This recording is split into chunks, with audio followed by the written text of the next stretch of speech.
Eh bien, bonjour à toutes et à tous. Vous remarquerez que dans ma présentation, je veille à la démarche inclusive de mon discours, qui est une autre variation de la démarche d'inclusion.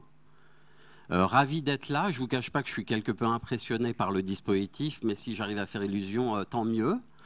Deux, trois mots pour vous expliquer d'où je vais vous parler. Une présentation un peu académique qui a été faite de moi, mais qui ne résume pas évidemment mes fonctions.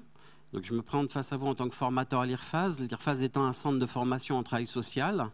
Et donc, j'ai la chance, avec une équipe, de former, tenter de former quotidiennement des professionnels ou de futurs professionnels de l'action sociale qui s'activent au quotidien à être inclusifs.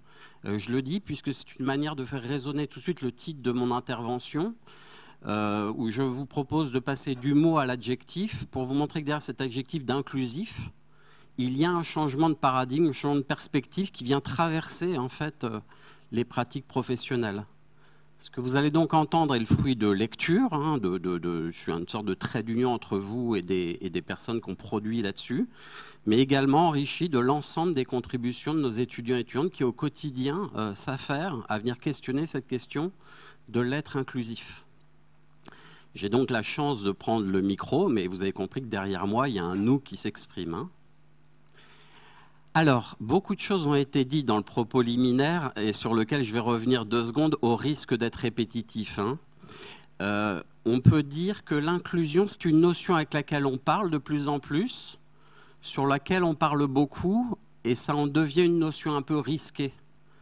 La profusion de discours sur l'inclusion m'amène à distinguer 2 sens. On peut lui reconnaître, et ça a été parfaitement dit avant moi, une polyvocité de l'inclusion, c'est-à-dire le fait qu'il y ait plusieurs voix qui s'expriment, qui en montrent sa richesse, au risque que cette banalisation de l'usage de la notion d'inclusion la vide de son sens et qu'elle devienne une formule un peu incantatoire, une formule magique, voire parfois une sorte de mot commercial, un peu vide, mais qui donne l'illusion de. Certains auraient dit idéologique. Et donc, j'aimerais saisir l'occasion qui m'est donnée pour clarifier la notion elle-même, saisir ses présupposés, parfois idéologiques, et donc de comprendre que derrière une notion se joue en fait un changement de modèle. Je préciserai tout à l'heure ce que j'entends par changement de modèle. Je vais le dire autrement, pour moi l'inclusion n'est pas une notion performative, c'est-à-dire qu'il ne suffit pas de dire qu'on fait de l'inclusion pour qu'elle soit réelle. Je donne tout de suite un exemple très connu.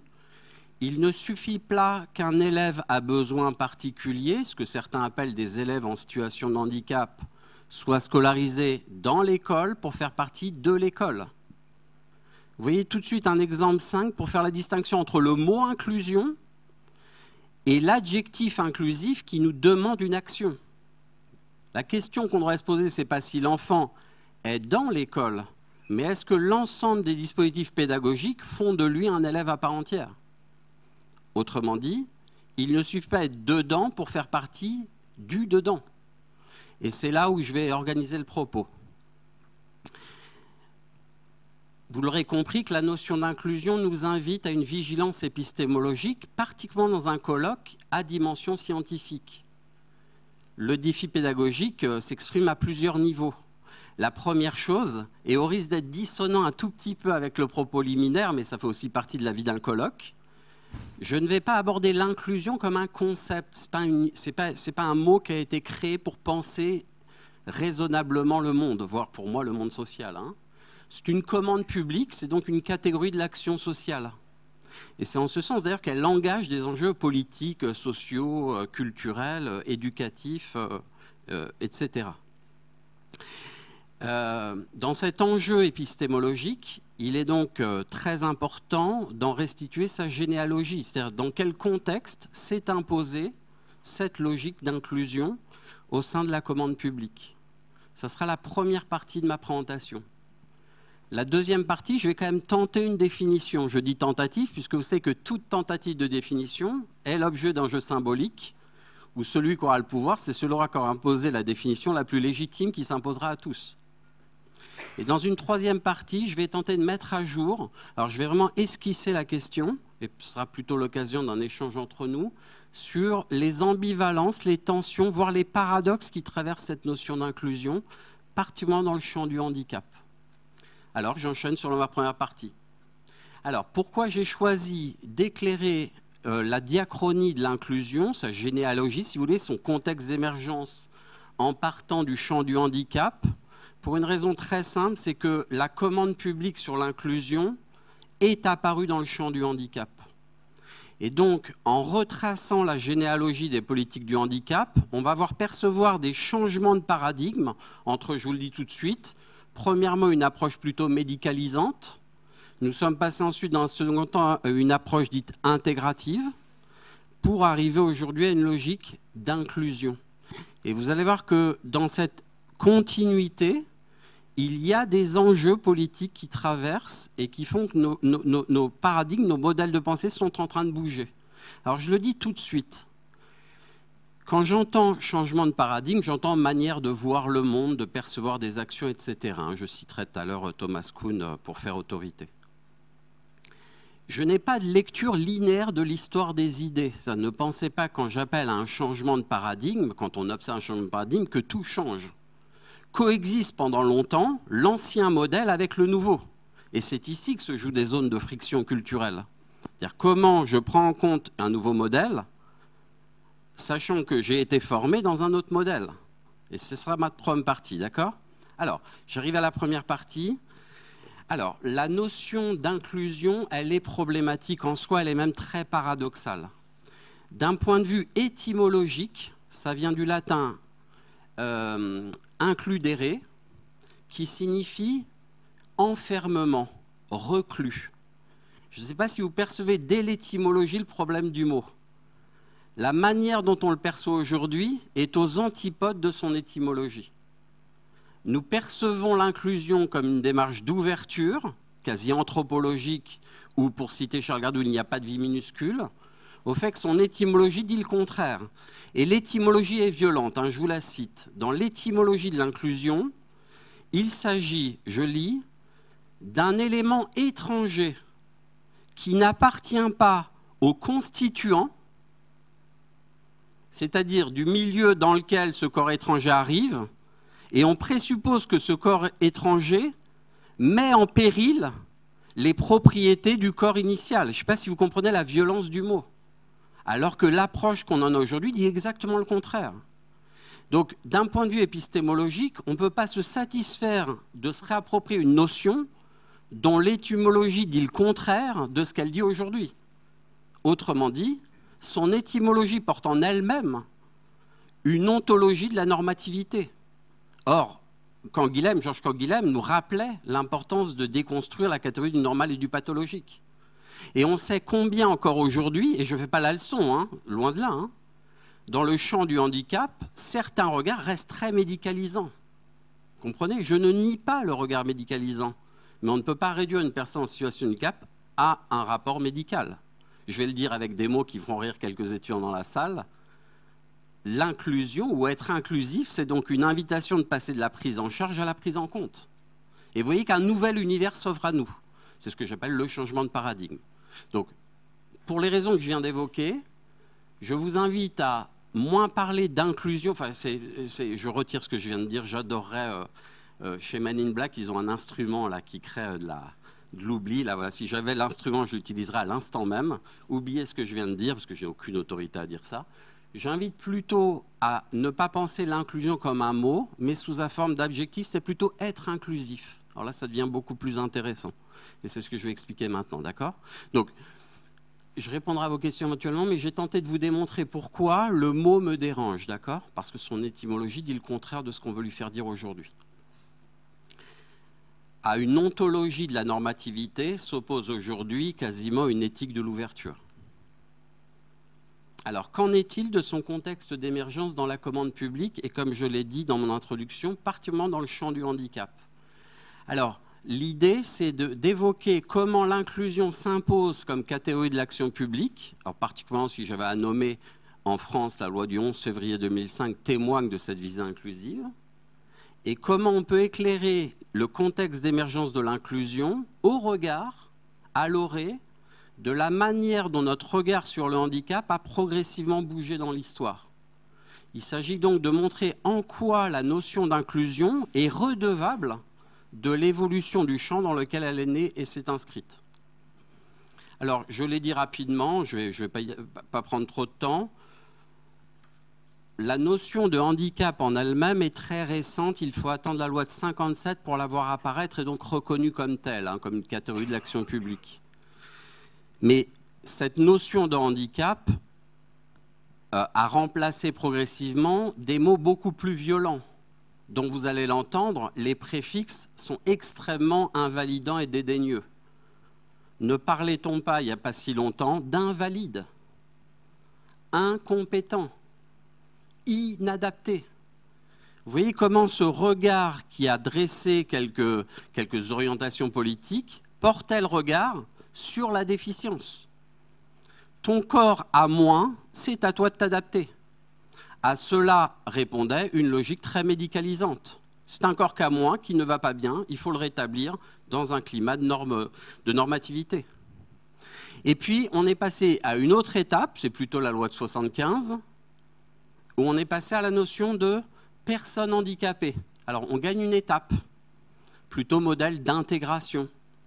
On présuppose encore qu'ils ne font pas partie de l'ensemble, qu'on appellerait ici une société, c'est un peu plus compliqué, mais c'est ça l'idée. Il y a encore des exclus, ils en font partie. Et là, il y a deux modèles auxquels nous invite Dominique Schnapper, sociologue. Premier modèle, on pourrait parler d'une intégration à la société. Autant dire que c'est à la personne de faire l'effort de s'adapter à la société.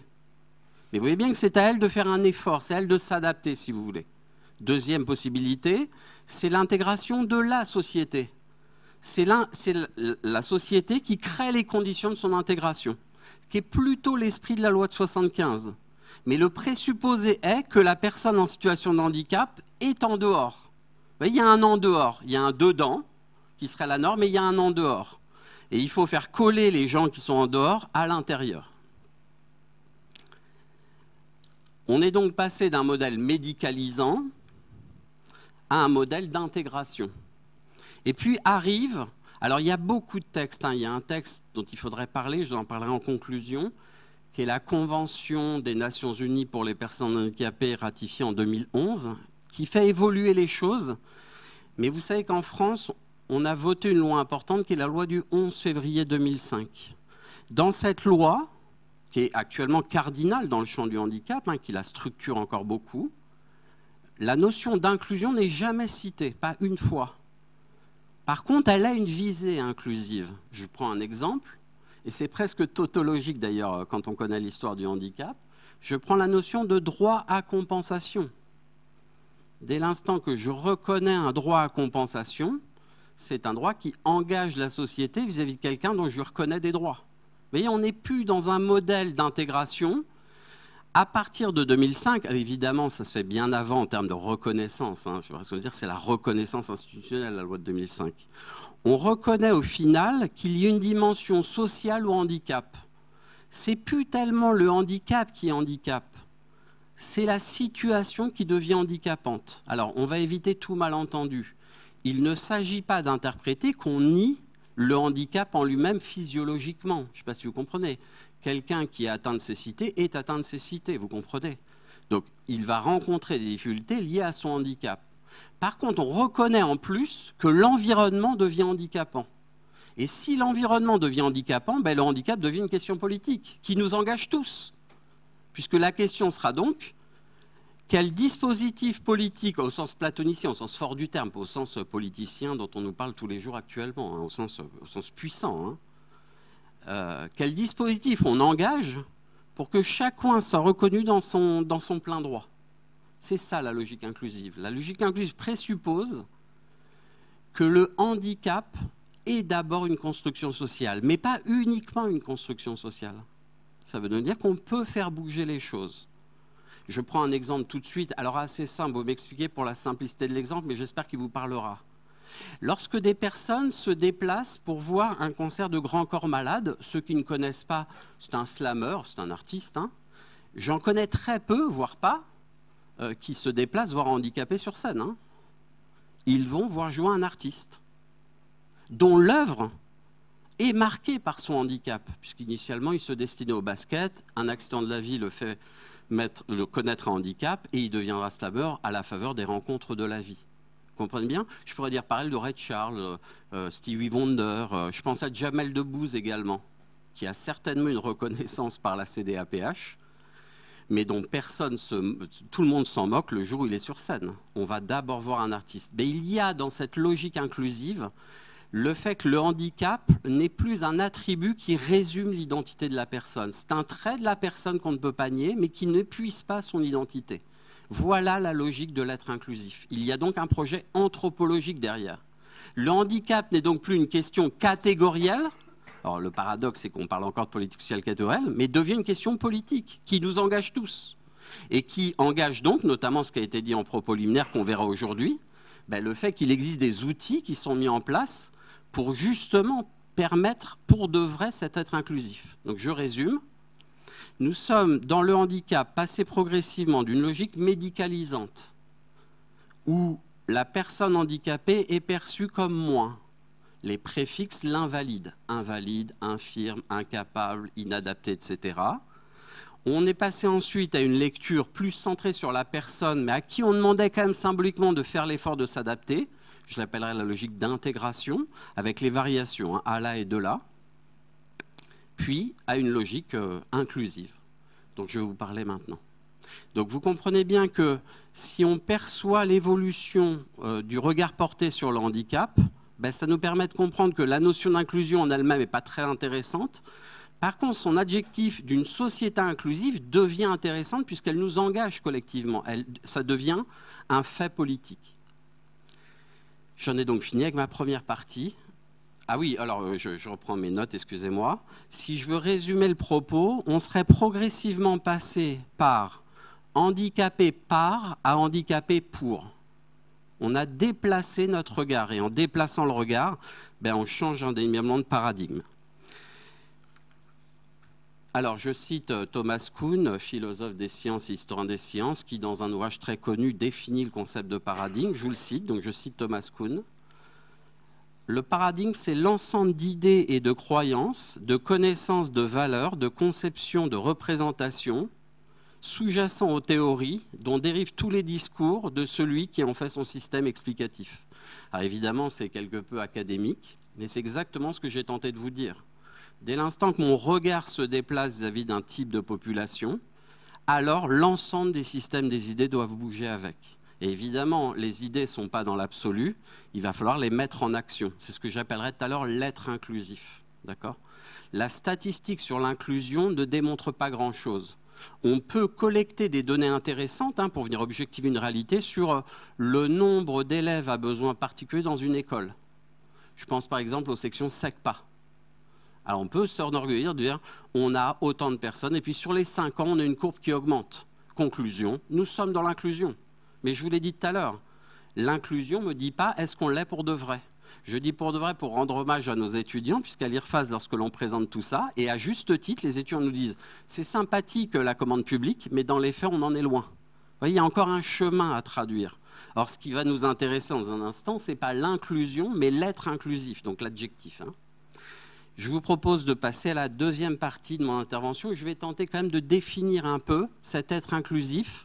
Alors, j'ai opté pour ne pas avoir de PowerPoint, mais moi qui ai mes notes, je défendrai... Alors, j'ai hésité. Je vais vous donner les coulisses de mon intervention. J'ai hésité entre deux mots. La première, c'est que je voulais l'appeler l'être inclusif, un nouvel humanisme. Et puis, j'ai opté pour un autre titre. J'ai appelé ça l'être inclusive, une utopie. Alors, je clarifie le propos, puisque je sais qu'il y a certainement une perturbation entre le sens que vous venez de donner à utopie et le sens que j'y mets. Dans le sens commun, l'utopie, c'est une chimère. C'est un système irréalisable, d'où rêveur, on dirait. Alors qu'en fait, le concept, je l'emprunte à Thomas More, donc qui est un des créateurs de la notion d'utopie dans son ouvrage Utopia. Et ça m'a beaucoup intéressé de voir comment il abordait l'utopie. Pour lui, l'utopie, ce n'était pas un modèle irréalisable, c'était un modèle qui n'existe pas encore. Mais oui, qui laisse entendre des perspectives. Et donc, qui est très proche de l'horizon de l'inclusion. Si vous avez suivi ma première partie, on devrait plus parler d'inclusion au sens réifié, au sens froid, mais plutôt comme une visée inclusive, comme une direction à suivre. D'accord ? Est-ce qu'on va l'atteindre, cette direction? Je ne suis pas sûr, c'est pas grave. Mais en tout cas, ça nous donne un élan, un mouvement à suivre. Donc, pourquoi pour moi, l'être inclusif est une utopie, au sens où je l'ai défini, au sens d'un contre-modèle imaginaire qui permet de critiquer l'existant, mais qui ouvre des voies du possible, qui ouvre un champ du possible, un imaginaire possible. Alors, la première définition que j'ai choisie, que je trouvais intéressante, je l'ai empruntée à Marcel Gégère, qui, dans un de ses ouvrages, nous dit, alors je vais être complètement honnête, ce n'est pas un de ses ouvrages, c'est qu'on a eu la chance qu'il intervienne dans un de nos séminaires de fin d'année. Il est intervenu sur cette question, il avait proposé une définition que j'avais trouvée vraiment stimulante, intéressante, et je l'ai fait mienne. Je le cite. Il dit « L'être inclusif, c'est l'affirmation d'une appartenance légitime à la société, quelle que soit la différence. » Je répète, c'est l'affirmation d'une appartenance légitime à la société, quelles que soient les différences. Je vais le dire autrement, c'est donc comme visée, je dis bien, je l'ai bien vendu comme une utopie, c'est donc la capacité qu'on a à reconnaître la place de chacun de plein droit dans la société. Si vous m'entendez, ça veut donc dire que l'exclusion n'existe plus. Et entre parenthèses, alors j'ai décidé de ne pas en parler, mais je ne peux pas m'empêcher, la notion d'exclusion est très problématique en sociologie, d'accord ? Mais dans l'inclusion, dans l'être inclusif, l'exclusion ne peut pas exister, puisqu'on reconnaît que tout le monde fait partie de l'ensemble. Si vous m'avez suivi, jusqu'à présent, le modèle, c'est qu'il y avait un ensemble, et les gens étaient en dehors, et il fallait les faire rentrer. C'est fini ce débat-là, ils sont dedans. Par contre, maintenant qu'ils sont dedans, il faut qu'on vérifie collectivement qu'ils puissent pleinement y avoir leur place. Confère les notions comme autodétermination, développement du pouvoir d'agir, qui sont en résonance complète avec l'être inclusif. Ça a été très bien dit dans le propos liminaire d'ailleurs. Traduction, je cite Charles Gardou, anthropologue du handicap, qui nous dit « C'est la capacité de conjuguer des singularités sans les essentialiser. » Je répète, c'est la capacité de conjuguer des singularités sans les essentialiser. Je vais le dire autrement, et vous allez comprendre la tension paradoxale. Dans une société inclusive, il n'y a plus de catégories. Et vous voyez la tension. Il existe des politiques sociales du handicap qui créent la catégorie du handicap, et une fois qu'on a créé la catégorie, on dit « tu fais partie de l'ensemble ». Je ne sais pas si vous voyez la tension qui traverse les métiers actuellement. Je te reconnais comme quelqu'un de différent, et c'est cette différence qui t'ouvre des droits, on pourrait appeler ça une discrimination positive, affirmative action, tout en reconnaissant à l'intérieur qu'il faut que tu sois le même. Mais voilà une des tensions qui traverse l'être inclusif actuellement. Vous l'aurez compris, l'être inclusif vient questionner la notion du stigmate, des catégorisations. Notre identité ne peut pas être réductible à un attribut de notre personne. Personnellement, je suis gaucher. Alors ça paraît anodin aujourd'hui, mais j'ai 52 ans et j'ai souvenir enfant qu'on me force à écrire de la main droite.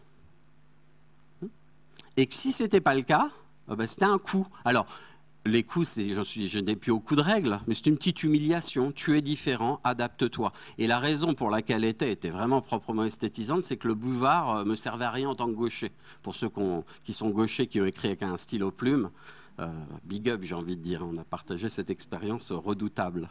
Bon, vous voyez, ça paraît maintenant complètement accessoire de donner cet exemple-là. Pourtant, il y avait une sorte d'orthopédie. Enfin, il fallait qu'on dresse mon corps à répondre à une norme qui disait que droito-centré, si vous voulez. Il fallait que le pouvoir soit au droitier. J'ai la même expérience quand je repasse. Bon, mon fer à repasser est fait pour un droitier. Mon fil s'enchaîne en permanence. Vous comprenez? Mais alors, je prends des exemples de la banalité, mais qui font dire que vous voyez qu'on n'y est pas encore dans l'être inclusif. Alors, je donne des exemples anecdotiques. Donc, je reprends. Donc, il y a dans cette visée inclusive quasiment une anthropologie, un projet anthropologique. Il n'y a pas, je cite Charles Gardou, l'expression est juste magnifique, il n'y a pas de vie minuscule dans l'être inclusif. On reconnaît une valeur intrinsèque à chacun. C'est pour ça que j'hésitais à l'appeler un nouvel humanisme. Il n'y a pas la reconnaissance d'un autre. Si vous avez lu Ricoeur, c'est la distinction entre l'idem et l'ipsé. L'idem, c'est le même, mais le même ne m'empêche pas de penser le différent. Simplement, cette différence n'est pas constitutive de ma personne. Elle est un trait, mais elle ne me résume pas. elle n'épuise pas mon identité. Alors que le stigmate, je cite Erving Goffman, un grand sociologue du stigmate, Erving Goffman nous dit qu'un stigmate, c'est un attribut qui disqualifie l'identité de la personne et dont toutes les conduites qu'il aura sont résumées à ce stigmate. Pensons à une personne sortant de prison. Cette personne sort de prison via le SPIP en réinsertion. Et puis à son premier emploi, cette personne arrive en retard. Et puis une personne de l'entreprise commence à dire « Ah bah oui, pour un tôlard ». Vous voyez ? À partir de là, l'ensemble de ses comportements seront réductibles à son stigmate. Quoi qu'il fasse, ça sera réductible à son stigmate. L'être inclusif nous propose complètement le contraire. On peut reconnaître des différences, mais elles ne sont pas essentialisées. Donc il y a réellement un changement de paradigme qui reconnaît la place de chacun. Je rappelle que je situe mon propos dans le cadre d'une perspective, d'une visée. Est-ce qu'elle est réalisée sur le terrain ? J'y arrive tout doucement. Pour résumer, la société inclusive, comme commande publique, appelle donc le passage d'une logique de rééducation centrée sur les manques, la fameuse prise en charge, à la reconnaissance des potentialités de chacun et l'apport que ça peut amener à l'ensemble. Si on va au bout de mon raisonnement, on peut presque se demander si être inclusif ou la société inclusive n'est pas un pléonasme. Puisque si je suis durkheimien, je parle d'Emile Durkheim, et si je mobilise son concept de solidarité organique, alors pour les non-sociologues très rapidement, pour Durkheim, le tout est supérieur à la somme des parties qui la composent. C'est-à-dire qu'une société, ce n'est pas une agrégation d'individus. Ce qui fait société, c'est l'ensemble des relations d'interdépendance que nous tissons entre nous. Ce qu'on pourrait appeler la solidarité. Pour de vrai, je prends un exemple, notre système de protection sociale. J'ose dire ce qu'il en reste dans cette démarche de solidarité.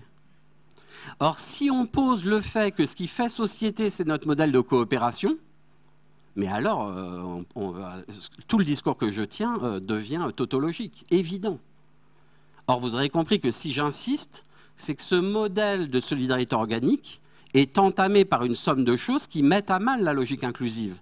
Ces choses ont été citées, on pourrait parler des inégalités et des discriminations, puisque toute discrimination renvoie à la catégorie du handicap. Ici, j'ai parlé du handicap. Et je ne sais pas si vous le savez, mais le rapport 2018 du Défenseur des droits souligne que le handicap est la première cause en France de discrimination.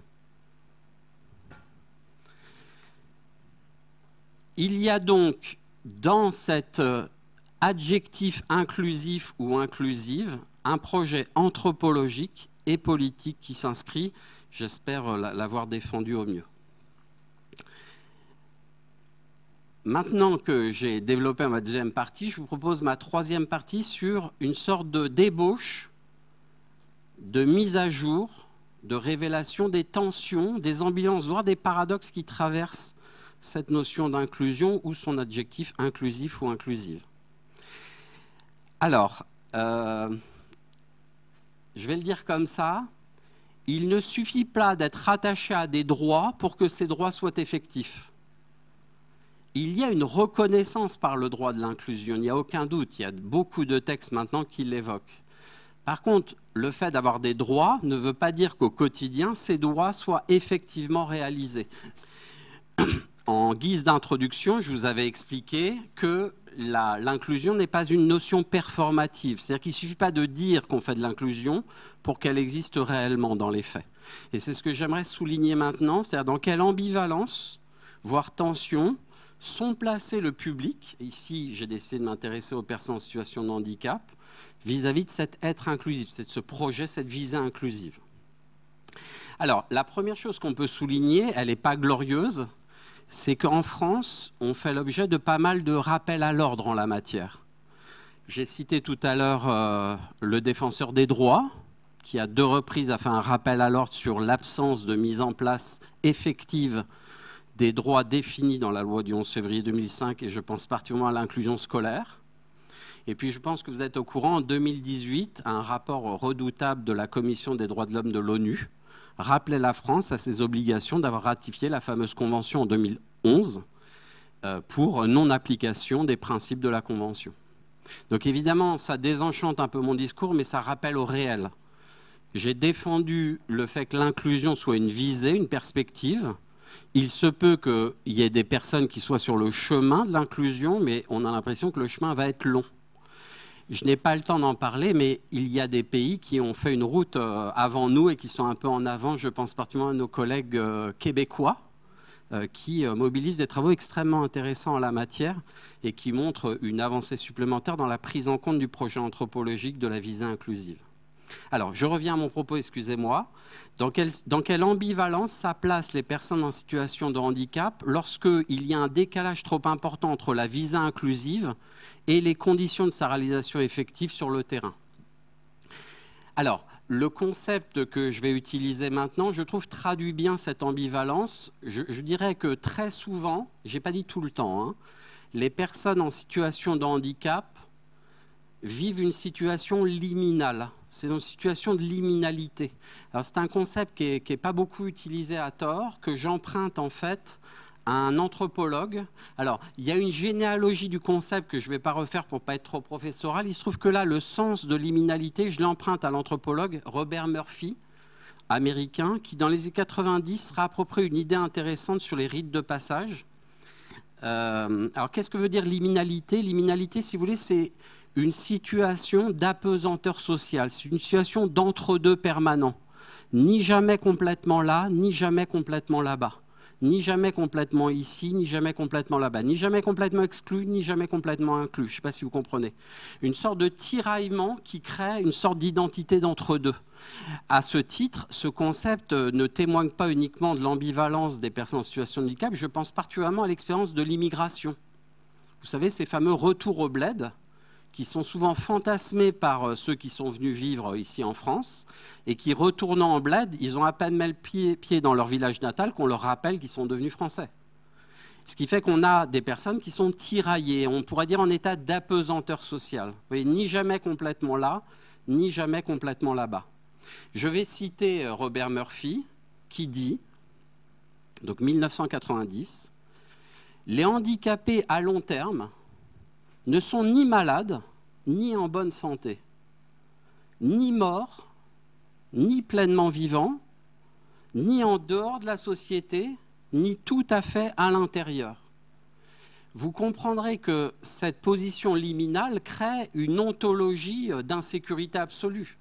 D'ailleurs, ontologie insécurisante qu'on a peut-être vécue nous-mêmes. Alors, je sais que dans la salle, il y a des professionnels et je pense que cette expérience, vous l'avez dépassée, ce qui n'est pas mon cas. Mais lorsque nous sommes confrontés à une personne en situation de handicap, le positionnement à trouver n'est pas simple.